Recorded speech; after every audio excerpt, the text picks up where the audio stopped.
Muganda waffe oyo gw'olaba mu kifaananyi anoonyezebwa famire ye, amannya ge ye Nanyanzi Janet, abadde akolera mu ggwanga lya Jordan. Omuwala oyo gw'olaba mu bifaananyi agambibwa okuba nti yalimbibwalimbibwa omukyala omu ayitibwa Nakigozi Erina, n'amuddusa mu nnyumba ng'amulimbyelimbye okumufunira omulimu ogw'ebbeeyi. Bwe yatuuka ebweru n'amuggyako obusente bwe bwonna n'amukako okuyingira obwamalaaya, omuwala n'abugaana, n'agaana okwetunda, nakati taddangamu kulabikako. Famire ye eraajana era ebasabye mutambuze vidiyo eno bannayuganda bawangaalira mu ggwanga lya Jordan bw'oba wali omulabyeko, kubanga kigambibwa okuba nti yasuulibwa ku street mu ggwanga ly'atalinamu muntu yenna gwamanyi. Wuliriza bulungi famire ye yeeno ng'eraajana. Hello Calvin, kyebaliko ssebo, tulinamu obuzibu era nga tusaba kuyambibwa.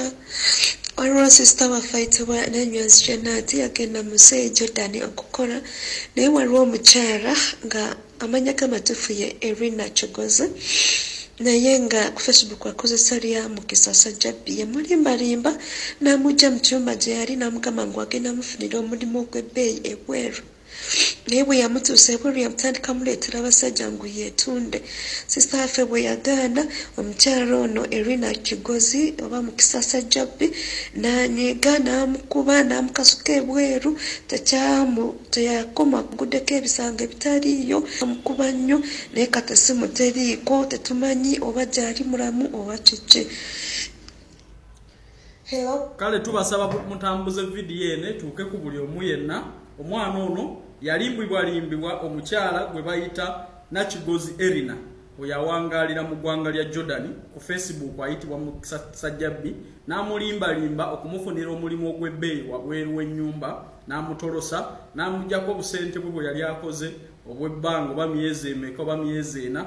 Kati bwe yatuuka akaseera n'amwefuulira olw'okuba yagaana okwebaka n'abasajja be yamuleeteranga mu nnyumba, kwe kusalawo okumusuula ku street. Omuwala ono taddangamu kulabika, ebifaananyi byebyo. Gwe wenna kwatibwa ekisa otambuze vidiyo eno tusobole okuzuula mu muganda waffe tumuyambadde eka ku butaka mu mirembe. Amannya ge ye Nanyanzi Janet. Omukama akumpeera omukisa, ate naawe kibeere ekyokuyiga gy'oli, tokkirizibwa kutolosebwa mu nnyumba nga bakulimbyelimbye omulimu ogw'ebbeeyi wabweru bagenda kutwala mu bwamalaaya. Beera bulungi, tambuza vidiyo eno. Mukama akumpeera omukisa. Manya nze Calvin Rich Kayanja, ku lwa bannange bonna ababonaabonera ku mawanga.